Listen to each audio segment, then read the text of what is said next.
నమస్కారం మందులు గారు. శ్రీరామజయం. ఈరోజు బోనాలు పండగ విశిష్టత, దీని గురించి కొంచెం వివరించండి.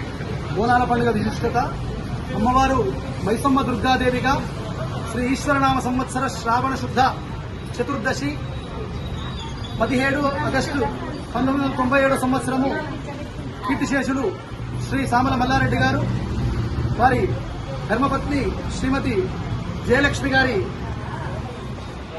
దంపతుల చేతుల మీదుగా 11 రోజులు 16 మంది బ్రాహ్మణోత్తములచే ఉదయము సాయంకాలము చక్కగా వైభవంగా అమ్మవారి యొక్క ప్రతిష్టా కార్యక్రమాలు వైదిక నిష్టతో జరిగినాయి.